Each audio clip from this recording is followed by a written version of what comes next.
प्यारे विद्यार्थियों नमस्कार। स्वागत है आप सभी का यस के एक्सेलेंस ट्यूटोरियल में। आज के इस ट्यूटोरियल में हम लोग यूपी बोर्ड का मॉडल पेपर सॉल्यूशन देख रहे हैं, सामाजिक विज्ञान का कक्षा 10। इसका पूरा सॉल्यूशन देखेंगे, संपूर्ण हल देखेंगे। तो चलिए शुरू करते हैं।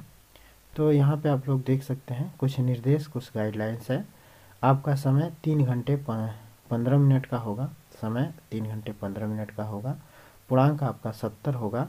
सभी प्रश्न करने अनिवार्य हैं। प्रारंभ के 15 मिनट विद्यार्थियों को प्रश्न पत्र पढ़ने को निर्धारित है। यह प्रश्न पत्र 2 खंडों अ एवं ब में विभाजित है।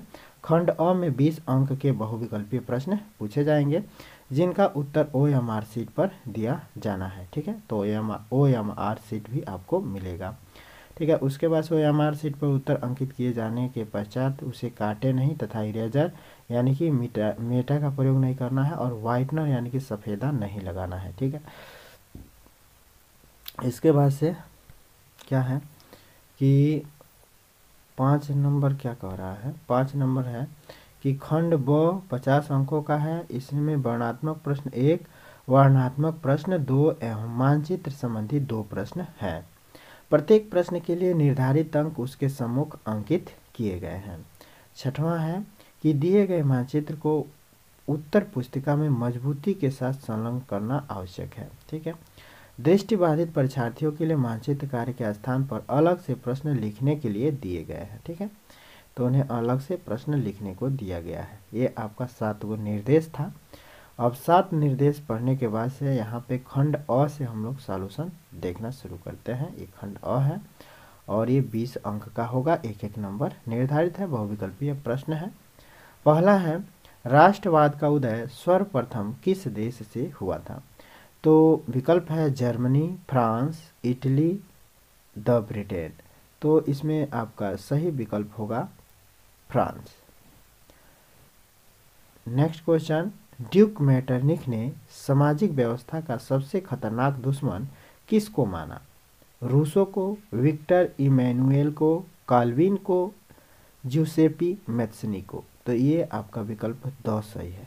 ओके, आगे देखते हैं। थोड़ा सा और इसको जूम कर देते हैं ताकि सबको बढ़िया से दिखेगा। ठीक है, अब इसके बाद से आगे देखते हैं। सूती कपड़ा मिल की रूपरेखा किसने रखी थी? सूती कपड़ा मिल की रूपरेखा किसने रखी थी? John Wright, Richard Arkwright, Andrew Carnegie, James Watt. तो इसका सही विकल्प वो है रिचर्ड आर्कराइट। ठीक है, रिचर्ड आर्कराइट। अगला क्वेश्चन चौथा है, 1928 से 1934 के बीच भारत में गेहूं की कीमत 50% तक गिर गई। इसका कारण क्या था? अंतर्राष्ट्रीय बाजार में कीमतों का गिरना, कीमतों का बढ़ना, कीमतों का स्थिर रहना, उपरोक्त में से कोई नहीं। तो यहाँ पे आपका सही विकल्प अ है, कीमतों का गिरना। नेक्स्ट पेज पे चलते हैं। दूसरा पेज पे आ चुके हैं हम लोग। 5वां क्वेश्चन देख पा रहे होंगे। 1448 ईस्वी में गुटेनबर्ग ने कौन सी पहली पुस्तक छापी? जेन आयर, रमोना, हार्ट कैडी डिड बाइबिल। तो 1448 ईस्वी में गुटेनबर्ग ने बाइबिल पुस्तक छापी थी। 6वां क्वेश्चन, बेल्जियम में सामुदायिक सरकार का चुनाव कौन करता है? एक ही भाषा बोलने वाले लोग, सभी भाषाओं को बोलने वाले लोग, केवल जर्मन भाषा बोलने वाले लोग, उपरोक्त में से सभी। तो एक ही भाषा बोलने वाले लोग सही विकल्प होगा अ। ठीक है, देख लिया जाए चल रहा है कि नहीं। ठीक है, इसके बाद से हम लोग देखते हैं। इसका अ विकल्प सही होगा। 7वां क्वेश्चन है, निम्नलिखित में से कौन सा लक्षण संघीय सरकार से संबंधित नहीं है? कठोर एवं लिखित संविधान, शक्तियों का केंद्रीकरण, संघ एवं राज्यों के मध्य शक्तियों का विभाजन, सर्वोच्च न्यायालय। तो इसमें सबसे बेहतर विकल्प सर्वोच्च न्यायालय होगा। ठीक है, 7वां का सर्वोच्च न्यायालय होगा। ठीक है, 8वां क्वेश्चन है, निम्नलिखित में से लैंगिक असमानता को बढ़ावा देने का कारण नहीं है? तो लैंगिक असमानता को बढ़ावा देने का कारण कौन सा नहीं है? तो श्रम का लैंगिक विभाजन, ये लैंगिक असमानता को बढ़ावा देता है। ठीक है, जैविक बनावट यही जो है आपको लैंगिक असमानता के बढ़ावा देने का कारण नहीं है, बाकी सब है।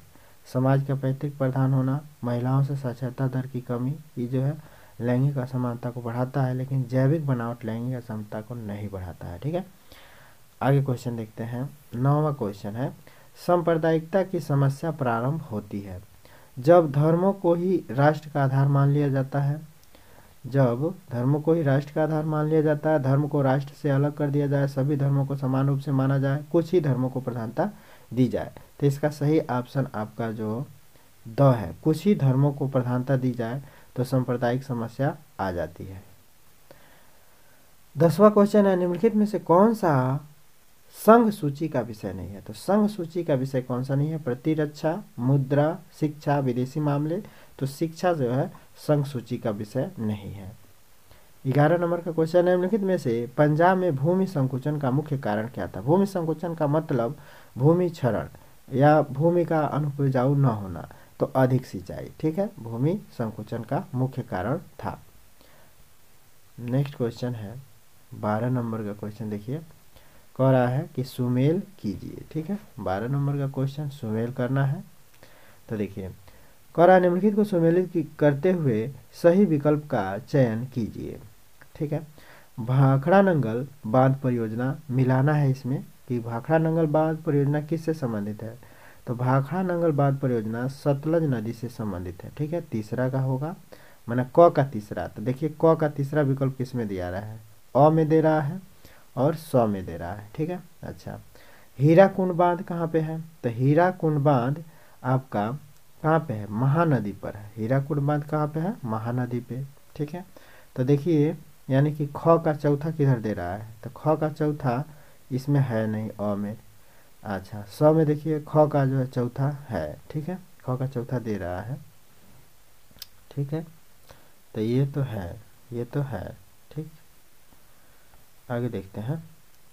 अब सरदार सरोवर बांध कहाँ पे है, गो सरदार सरोवर बांध कहाँ पे है। तो देखिए सरदार सरोवर बांध नर्मदा नदी पर है, तो ये भी दे रहा है। ठीक है, नर्मदा नदी पे है। ठीक है, ये भी दे रहा है। सब मिला के आपका विकल्प सही होगा। जब 2 3 मिल गया तो जो है चौथा भी आराम से मिल ही रहा है। ठीक है, अब इसके बाद हम लोग देखते हैं 13वां क्वेश्चन। 13 नंबर का क्वेश्चन क्या कहता है भाई, एक मिनट क्या हो रहा है यार। 13 नंबर का क्वेश्चन देखिए, 13 नंबर का क्वेश्चन है, निम्नलिखित में से प्राथमिक क्षेत्र का क्रियाकलाप नहीं है। तो प्राथमिक क्षेत्र का क्रियाकलाप का मतलब प्राथमिक क्षेत्र में जो है क्या आता है, मछली पकड़ना आता है, ये आता है प्राथमिक क्षेत्र में। कृषि भी प्राथमिक क्षेत्र में आता है। प्राथमिक क्षेत्र में वे चीज़ें आती हैं जो डायरेक्ट प्राकृतिक से तैयार होती है। तो कृषि प्रकृति द्वारा तैयार हो रहा है, मछली पकड़ना प्रकृति ही तैयार कर रहा है, और गुण बनाना प्रकृति नहीं तैयार करता है, इसे जो है आदमी गुण बनाता है, मीठा। तो ये जो है यही जो है आपका प्राथमिक क्षेत्र का क्रियाकलाप। डेयरी भी भाई, डेयरी भी प्राकृतिक चीज़ों से ही बना है, लेकिन गुण जो है बनाना पड़ता है। ठीक है, तो ये आपका प्राथमिक क्रियाकलाप नहीं है। गौ आपका जो है सही राइट ऑप्शन गौ होगा। ठीक है, अब इसमें देखिए विकल्प में आपका जो है केवल क दे रहा है, जबकि यहाँ पे विकल्प केवल ग होना चाहिए। ठीक है, बाकी वह क एवं ग होगा ही नहीं, तो बाकी सब जो है गड़बड़ है, यानी कि केवल ग विकल्प आपका सही होगा। आगे देखते हैं, सार्वजनिक एवं निजी क्षेत्र को किस आधार पर वर्गीकृत किया जाता है। तो सार्वजनिक एवं निजी क्षेत्र को किस आधार पर वर्गीकृत किया जाता है, रोजगार के आर्थिक क्रिया के आधार पर, उद्यम का स्वामित्व के आधार पर, और क्या है, उद्यम के स्वामित्व के आधार पर है, और श्रमिकों की संख्या है। तो किस पे जो है सही विकल्प आपका 100 होगा। भूक्षरण से क्या तात्पर्य है, भूक्षरण से क्या तात्पर्य है, विकल्प दिया है भूमि का अनुपजाऊ होना, भूमि का दलदलीय होना, भूमि का उपजाऊ होना, भूमि का योजनाबद्ध उपयोग। तो आपका सही विकल्प अ होगा। मगरमच्छ, गैंडा, काला हिरण किस जाति में नहीं आते हैं। तो मगरमच्छ, काला हिरण किस जाति में नहीं आते हैं, विकल्प है सामान्य जाति, संकटग्रस्त जाति, अ एवं ब उपरोक्त सभी। तो सामान्य जाति में ये नहीं आते हैं। अगला क्वेश्चन 17 नंबर का क्वेश्चन क्या है, निम्नलिखित में से कौन सा व्यापार अवरोधकों का लक्षण नहीं है। व्यापार अवरोधकों का लक्षण कौन सा नहीं है, तो इसमें देखिए पहला विकल्प दिया है, सरकार विदेश व्यापार को नियमित करने के लिए व्यापार अवरोधकों का प्रयोग कर सकती है। सरकार यह निर्णय ले सकती है कि देश में किस प्रकार की वस्तुएं कितनी मात्रा में आयातित होनी चाहिए। एक मिनट, इधर कट रहा है, ठीक है। अब देखिए है, विश्व व्यापार संगठन व्यापार अवरोधकों को बढ़ावा देता है। अधिकतर देश व्यापार अवरोधकों का प्रयोग अपने घरेलू उद्योग की सुरक्षा के लिए करते हैं। तो आपका राइट विकल्प होगा। अगला क्वेश्चन है, भूमिहीन ग्रामीण मजदूरों के लिए सबसे अधिक उपयुक्त विकास का लक्ष्य कौन सा है। तो सबसे अधिक उपयुक्त विकास का लक्ष्य कौन सा है, उपज का ज्यादा समर्थन मूल्य देना, उनके बच्चों को विदेश में बसाया जाना, अधिक मजदूरी देना, उपरोक्त में से कोई नहीं। तो सबसे बेहतर विकल्प होगा, अधिक मजदूरी देना। अगला विकल्प, अगला क्वेश्चन कह रहा है, निम्नलिखित में से कौन सा परंपरागत ऊर्जा स्रोत नहीं है। तो परंपरागत ऊर्जा स्रोत कौन सा नहीं है, विकल्प है कोयला, भूतापीय ऊर्जा, एवं व दोनों, उपरोक्त में से कोई नहीं। तो जो है सबसे बेहतर विकल्प वह है। वैश्वीकरण का बहुराष्ट्रीय कंपनियों के निवेश पर क्या प्रभाव पड़ा।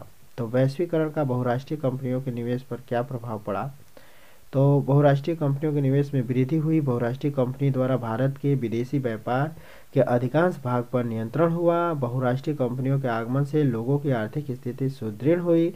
उपरोक्त सभी। तो सबसे बेहतर विकल्प आपका अ होगा, बहुराष्ट्रीय कंपनियों के निवेश में वृद्धि हुई। अब आपका आ जाता है खंड ब, और ये जो है इसका वर्णनात्मक प्रश्न। खंड ब में क्या है, वर्णनात्मक प्रश्न होंगे, 50 अंक के ये होंगे। आपका जो है पहला क्वेश्चन है, देख सकते हैं, वर्णनात्मक प्रश्न, उत्तर लगभग 100 शब्दों में दीजिए। प्रथम विश्व युद्ध के पश्चात होने वाली महामंदी के 2 कारणों को लिखिए। ठीक है, तो इसका सॉल्यूशन हम आगे देखते हैं पीडीएफ में। तो थोड़ा सा जो है ब्रेक करते हैं। तो यहाँ पे आप लोग देख सकते हैं क्वेश्चन नंबर 1 का आंसर है, प्रथम विश्व युद्ध के पश्चात होने वाली महामंदी के 2 कारण लिखिए। तो प्रथम विश्व युद्ध के पश्चात होने वाली महामंदी के 2 कारण लिखने से पहले हम लोग थोड़ा सा महामंदी के बारे में बता देते हैं। तो महामंदी किसे कहते हैं। आर्थिक महामंदी का अर्थ है किसी देश की ऐसी आर्थिक दशा से है जब उत्पादन में भारी वृद्धि, लोगों की क्रिया शक्ति में तीव्र गिरावट और मुद्रा के वास्तविक मूल्यों में कमी आ जाए। ऐसी आर्थिक महामंदी 1929 में अमेरिका में आई थी और इसने समस्त विश्व को ग्रास बना लिया, जिसके कारण इसे महामंदी कहा जाता है। ठीक है, इसके बाद से 2 कारण लिखना है। तो पहला है युद्ध द्वारा उत्पन्न स्थितियां।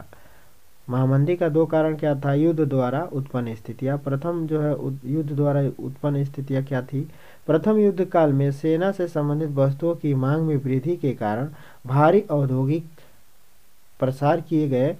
युद्ध के बाद उद्योग अपनी समान स्थिति में आ गए। सैनिक व युद्ध संबंधित माल की मांग में तीव्र जो है कमी के कारण आर्थिक महामंदी का जन्म हुआ। दूसरा है कृषि में आर्थिक उत्पादन। महामंदी के लिए उत्तरदायी घटकों में से एक कृषि संबंधित अति उत्पादन भी था। इससे कृषि वस्तुओं की कीमतों में भारी कमी आई। कीमतें घटने से कृषि संबंधित आय भी घट गई, जिसके कारण किसानों ने अपना उत्पादन बढ़ाने की कोशिश की ताकि वे अपनी समग्र आय स्तर को बनाए रखने के लिए भारी मात्रा में उत्पादकों को बाजार में ला सके। इससे बाजार में कृषि उत्पादकों की आमद बढ़ी, कीमतें और नीचे चली गई और खरीदारों के अभाव में उपज सड़ने लगी। ठीक है, तो ये आपका पहले क्वेश्चन का जवाब हो गया। ठीक है, और यहाँ पे हमको शायद लग रहा है कि आप लोगों को बहुत छोटे अक्षर में दिख रहा है, तो इसके लिए दूसरा पीडीएफ लाते हैं। ठीक है, जो स्पष्ट दिखेगा। तो 1 मिनट समय। चलिए, अब हमने दूसरा जो पीडीएफ खोल रखा है, इसमें आप लोगों को बेहतर दिख रहा होगा। तो अब देखिए, इसमें जो है अथवा करके क्वेश्चन दिया है। अथवा में यहाँ पे देख सकते हैं, 1 मिनट, दिख नहीं रहा है, 1 मिनट, देखिए अथवा करके यहाँ पे दिया हुआ है। अथवा करके ये अथवा है, तो अथवा दिया है। प्रश्न 1 का ही अथवा है कि 1928 से 1934 के मध्य होने वाले महामंदी का भारतीय अर्थव्यवस्था पर पड़ने वाले 2 प्रभावों की व्याख्या कीजिए। ठीक है, तो यहाँ पे 2 प्रभावों की व्याख्या यहाँ पे आप लोग देख सकते हैं।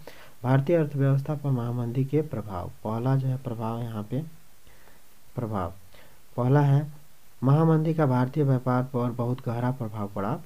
1928 से 1934 के मध्य भारत के आयात तथा निर्यात घटकर आधे रह गए। इसी दौरान भारत में गेहूं की कीमतों में भी 50% की कमी आ गई। ठीक है, दूसरा, आर्थिक महामंदी का सबसे बुरा प्रभाव उन काश्तकारों पर पड़ा जो अंतर्राष्ट्रीय बाजार के लिए उत्पादन करते थे। तीसरा, बंगाल में जूट का उत्पादन करने वाले लोगों पर भी महामंदी का विनाशकारी प्रभाव पड़ा। विनाशकारी प्रभाव पड़ा। जूट की कीमतों में 60% की वृद्धि हुई, जिस कारण जूट उत्पादक बर्बाद हो गए तथा पहले से भी अधिक कर्ज में डूब गए।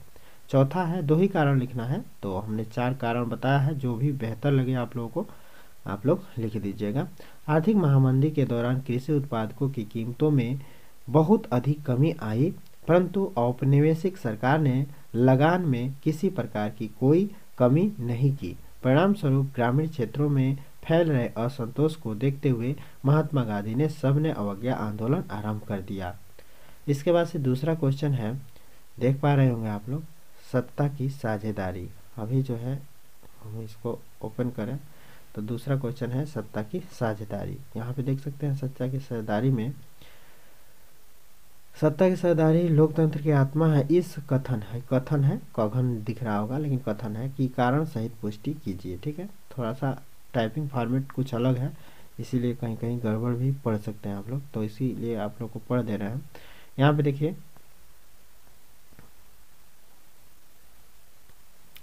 उत्तर है प्रत्येक समाज में सत्ता की साझेदारी जरूरी होती है, भले ही वह छोटा हो या उनमें से सामाजिक विभाजन न हो, क्योंकि सत्ता का विभाजन लोकतांत्रिक व्यवस्था के लिए ठीक है। सत्ता की साझेदारी वास्तव में लोकतंत्र की आत्मा है।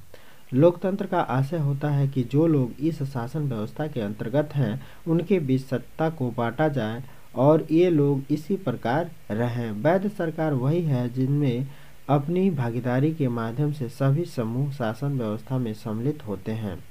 सत्ता को अपनी नीतियों निर्धारित करने से पूर्व सर्वजन हिताय सर्वजन सुखाय की भावना समाहित करनी आवश्यक है। इसीलिए लोकतांत्रिक शासन में उसी शासन को सर्वश्रेष्ठ माना जाता है जिनमें अधिक से अधिक लोगों की साझेदारी प्रतिभागी हो। आधुनिक लोकतांत्रिक व्यवस्था में सत्ता की साझेदारी अत्यंत आवश्यक है। इससे प्रत्येक समूह स्वयं को प्रशासन का अंग समझता है तथा सफलता हेतु प्रयासरत रहता है। इसके अलावा अथवा करके दिया है, अथवा क्वेश्चन का सॉल्यूशन देखिए। अथवा यहाँ पे दे रहा है कि वर्तमान परिप्रेक्ष्य में जाति में राजनीति एवं राजनीति में जाति की कथन की व्याख्या कीजिए। तो यहाँ पे एक हेडिंग बनेगा जाति में राजनीति की भूमिका। तो यहाँ पे देखिए जाति में राजनीति की भूमिका। चूँकि एक जाति अपने दम पर सत्ता पर कब्जा नहीं कर सकती, इसीलिए वह ज़्यादा राजनीतिक ताकत पाने के लिए दूसरी जातियों या समुदायों को साथ लेने की कोशिश करती है और इस तरह उनके बीच संवाद और मोल तोल होता है।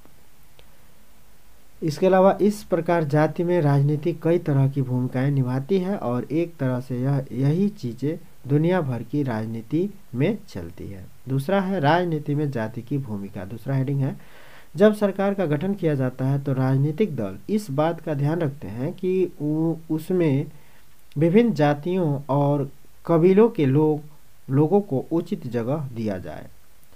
राजनीतिक पार्टियां और उम्मीदवार समर्थन हासिल करने के लिए जातिगत भावनाओं को उकसाते हैं। इसी कारण कुछ लोगों को कुछ जातियों के मददगार और प्रतिनिधि के रूप में देखा जाता है। देश के किसी भी एक संसदीय चुनाव क्षेत्र में किसी एक जाति के लोगों का बहुमत नहीं है, इसीलिए हर पार्टी और उम्मीदवारों को चुनाव जीतने के लिए एक जाति और एक समुदाय से ज़्यादा लोगों का भरोसा हासिल करना पड़ता है। इन बिंदुओं से स्पष्ट है कि राजनीति में जाति की भूमिका महत्वपूर्ण होती है। इसके बाद से तीसरा क्वेश्चन है आर्थिक विकास के लिए ऊर्जा आधारभूत आवश्यकता है, इसके कोई दो कारण लिखिए। तो इसके लिए उत्तर है, किसी देश के आर्थिक विकास के लिए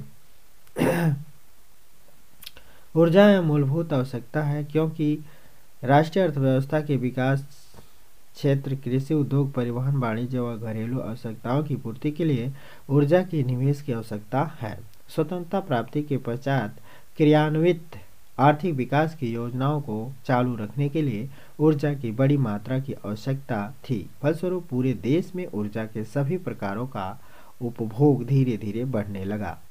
ऊर्जा आधुनिक औद्योगिक अर्थव्यवस्था की आधारशिला है। ऊर्जा लगभग सभी मानवीय गतिविधियों के लिए एक आवश्यक घटक प्रदान करती है। यह खाना पकाना और अंतरिक्ष, जल, तापन, प्रकाश व्यवस्था, स्वास्थ्य, खाद्य उत्पादन, भंडारण, शिक्षा आदि में जो है सेवाएं प्रदान करती है। इसको जो है देख के पढ़ के आप लोग नोट करते जाइएगा, ठीक है।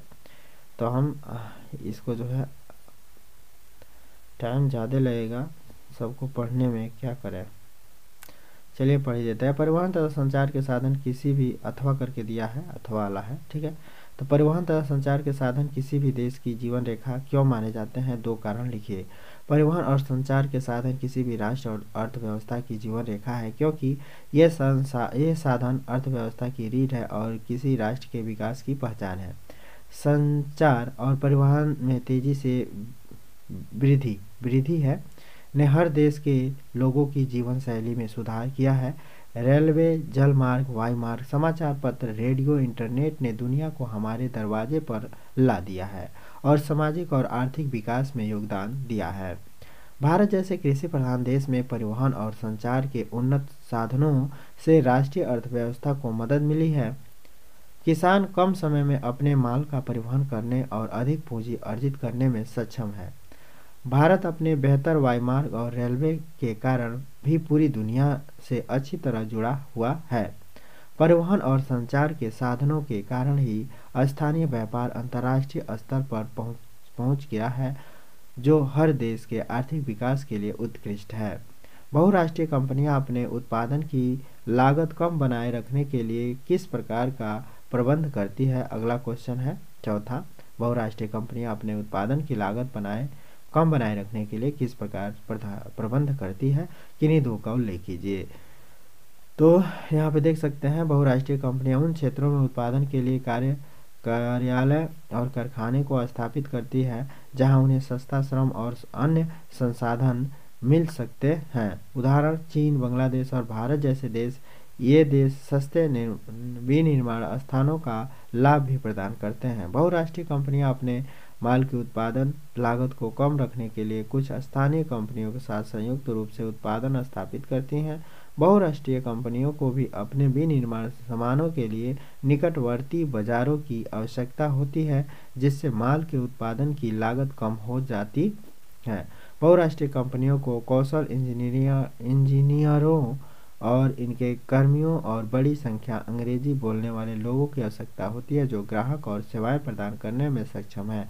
ये सभी कारक बहुराष्ट्रीय कंपनियों को उत्पादन की लागत 30 से 40% तक बचाने में मदद करते हैं। अथवा है, अच्छे बाजार के किन्हीं दो लक्षणों का उल्लेख कीजिए। तो अच्छा बाजार किसे कहते हैं? अच्छा बाजार ऐसे बाजार होते हैं जिनमें खरीदार और विक्रेता दोनों वस्तुओं और सेवाओं को खरीदने और बेचने के लिए परस्पर क्रिया करते हैं। अच्छे बाजार की लक्षण निम्न है। सूचना की उपलब्धता। अच्छे बाजार में सटीक और समय पर जानकारी होनी चाहिए ताकि खरीदार और विक्रेता दोनों त्वरित और सूचित निर्णय ले सकें। तरलता। एक अच्छे बाजार में पर्याप्त तरलता होनी चाहिए। दूसरे शब्दों में, संपत्ति को तत्काल उस कीमत पर खरीदा या बेचा जा सकता हो जब किसी संपत्ति को शीघ्र बेचने या खरीदने की आवश्यकता हो, तो माने इसकी जो है बाजार की तरलता कहलाता है। माने जी अगर कोई भी संपत्ति बेचने की आवश्यकता हो तो तुरंत बिक जाए, तो ये बाजार की तरलता है। इसके बाद है लागत। एक अच्छे बाजार को यह सुनिश्चित करना चाहिए कि लेन देन, यहाँ पे लेन देन है, ठीक है, यहाँ पे लेन देन है, इसको लेन देन मत समझिए, लेन देन है। आकार। एक अच्छे बाजार का आकार जितना बड़ा होगा उतना अच्छा होगा। तत्कालिकता, लोगों को एक अच्छे बाजार में उत्पादकों की जितनी जल्दी जरूरत हो उतनी तत्कालिक उपलब्धता होनी चाहिए। इसके बाद से खंड ब आ गया 6 अंक वाला क्वेश्चन। इससे पहले 4 अंक वाला देख रहे थे। इसका जो है 150 शब्दों में उत्तर देना है। 150 शब्दों में उत्तर देना है। प्रथम प्रश्न है इसका जो है 5वां नंबर का क्वेश्चन है, महात्मा गांधी ने असहयोग आंदोलन क्यों चलाया? किन्हीं 2 कारणों को लिखिए। इसे उन्होंने स्थगित क्यों कर दिया? उत्तर है, महात्मा गांधी ने निम्न कारणों से असहयोग आंदोलन चलाया। पहला है युद्धोत्तर भारत में असंतोष। प्रथम विश्व युद्ध के समय ब्रिटिश सरकार को भारतीय जनता ने पूरा सहयोग दिया था। भारतीय सैनिकों के योगदान के कारण ही प्रथम विश्व युद्ध में अंग्रेजों की विजय हुई थी, परंतु ब्रिटिश सरकार ने भारत के स्वशासन के नाम पर चंपावत सुधार किए, जिससे भारतीयों में असंतोष फैल गया। दूसरा है जनता में निराशा व असंतोष का माहौल। मुद्रास्फीति के कारण आवश्यक वस्तुओं के मूल्य में असाधारण वृद्धि के कारण जनता का प्रत्येक वर्ग आर्थिक कष्ट से गुजर रहा था और इस स्थिति के लिए ब्रिटिश सरकार को उत्तरदायी माना जा रहा था। रॉयलेट एक्ट 18 मार्च 1919 को एक अधिनियम पारित किया गया, जिसके अनुसार किसी भी व्यक्ति को गिरफ्तार कर मनमाने समय तक नजरबंद रखा जा सकता था। भारत में सभी वर्गों एवं समुदायों द्वारा इसका विरोध किया गया।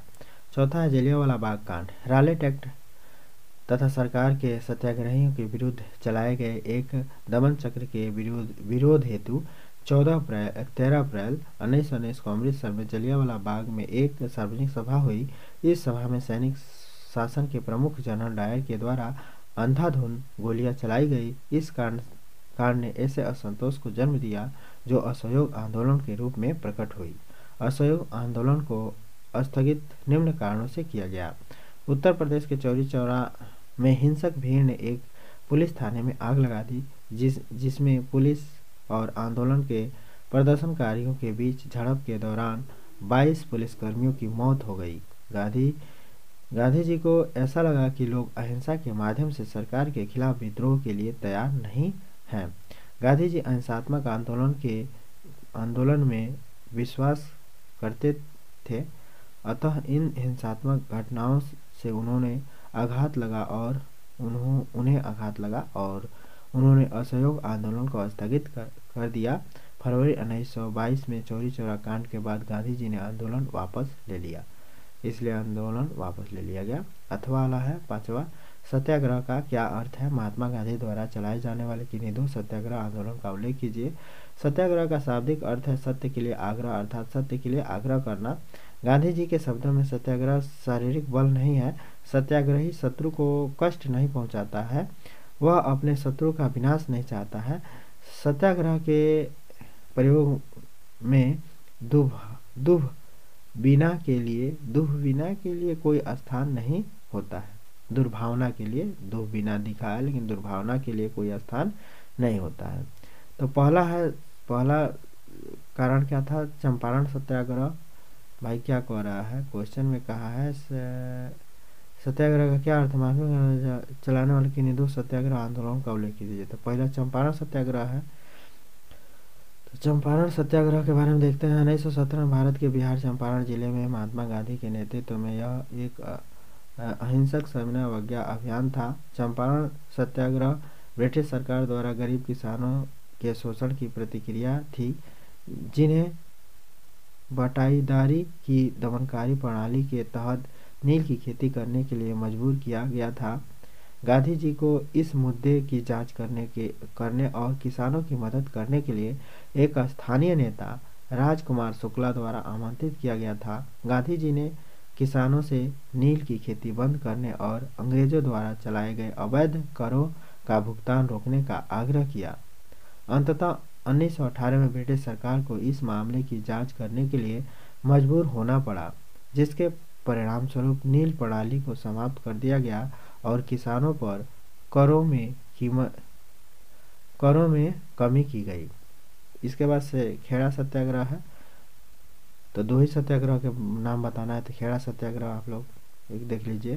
खेड़ा सत्याग्रह भारत में गुजरात के खेड़ा जिले में महात्मा गांधी के नेतृत्व में एक अहिंसक सबने अवज्ञा अभियान था। खेड़ा सत्याग्रह गरीब किसानों पर कर लगाने के कारण ब्रिटिश सरकार के खिलाफ प्रतिक्रिया थी, क्योंकि किसान पहले से ही फसल की विफलता और अकाल से पीड़ित थे।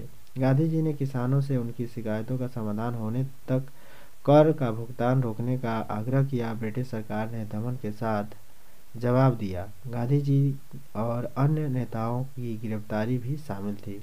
आंदोलन लगातार गति पकड़ता रहा और अंततः अंग्रेजों को कर निलंबित करने और कैद किए गए नेताओं को रिहा करने के लिए मजबूर होना पड़ा। इसके बाद से छठवां क्वेश्चन है, लोकतंत्र में राजनीतिक दलों की आवश्यकता क्यों पड़ती है? इनके किन्हीं 4 कार्यों का उल्लेख कीजिए। लोकतंत्र में राजनीतिक दलों की आवश्यकता इसलिए होती है क्योंकि ये अनेक कार्य करते हैं। राजनीतिक दलों के बिना आधुनिक लोकतंत्र का अस्तित्व संभव नहीं है। लोकतंत्र में सरकार का निर्माण बहुत से बहुमत से होता है। राजनीतिक दल जनमत के निर्माण में सहायक हैं तथा जनता में जागरूकता बढ़ाने में सहायक हैं। राजनीतिक दल जनता का सरकार के बीच कड़ी का कार्य करते हैं। विरोधी दल के रूप में ये सरकार की मनमानी पर रोक लगाती है। राजनीतिक दलों के निम्नलिखित कार्य होते हैं। राजनीतिक दल देश के लिए कानून बनाने में महत्वपूर्ण भूमिका निभाते हैं। कोई भी कानून तब तक बिल नहीं बन सकता जब तक कि बहुसंख्यक दल इसका समर्थन नहीं करते। राजनीतिक दल नीतियों और कार्यक्रमों को मतदाताओं के सामने रखते हैं और मतदाता अपनी पसंद की नीतियां और कार्यक्रम चुनते हैं। चुनाव में हारने वाले राजनीतिक दल शासक दल के विरोधी पक्ष की भी भूमिका निभाते हैं। ये सरकार की गलत नीतियों और असफलताओं की आलोचना करते हैं और अपनी अलग राय रखते हैं। इस तरह से चौथा है, जनमत निर्माण में राजनीतिक दल महत्वपूर्ण भूमिका निभाते हैं। ये मुद्दों को उठाकर उन्हें लोगों के सामने स्पष्ट करते हैं। कई दल लोगों की समस्याओं को लेकर आंदोलन भी करते हैं।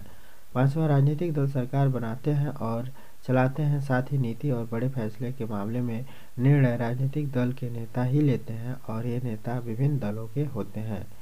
अब छठवां अथवा वाला है, लोकतंत्र उत्तरदायी, पारदर्शी एवं वैध शासन की व्यवस्था देता है। इस कथन की व्याख्या कीजिए। जब देश के स्वतंत्र एवं निष्पक्ष रूप से चुनाव कराए जाते हैं तब तथा चुनाव के माध्यम से चुनी गई लोकतांत्रिक सरकार जब शासन में भागीदारी लेती है तो उस तरह के शासन को वैध शासन कहा जाता है।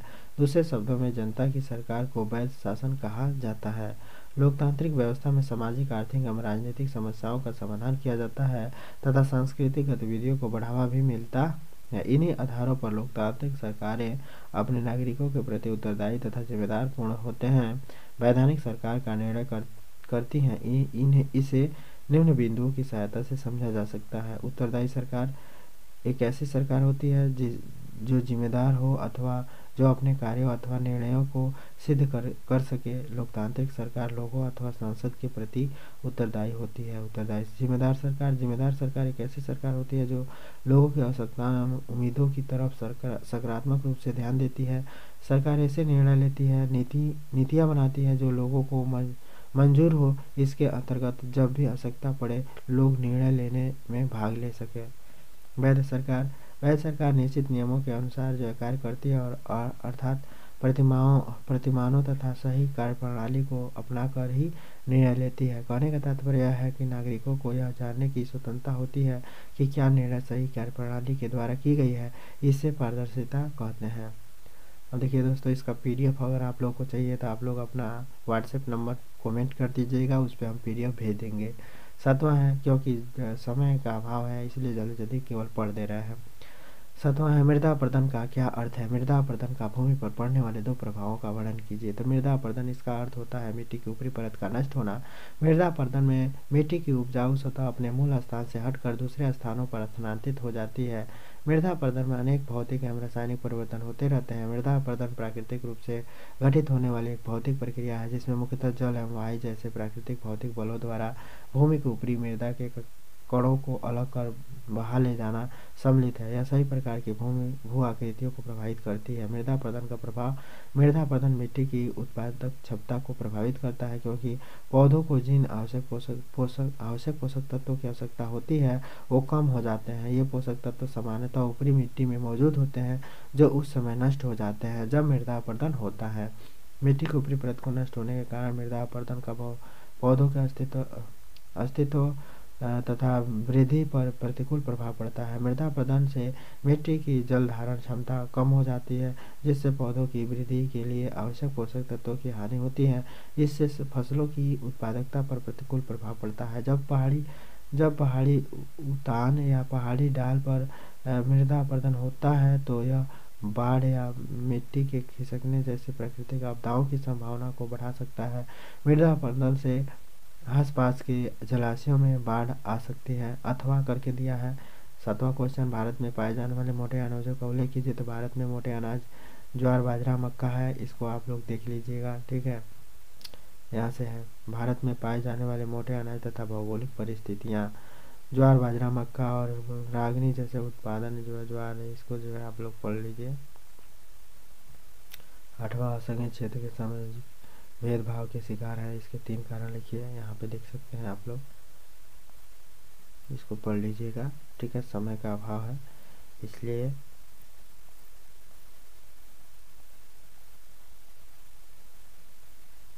समय का अभाव है, बस इतना ही है। तो वीडियो अच्छा लगा हो तो आप लोग चैनल को लाइक सब्सक्राइब कर दीजिएगा, अधिक से अधिक शेयर कर दीजिएगा ताकि सबको सॉल्यूशन मिल जाए। फिर मिलते हैं अगले वीडियो के साथ, तब तक के लिए जय हिंद।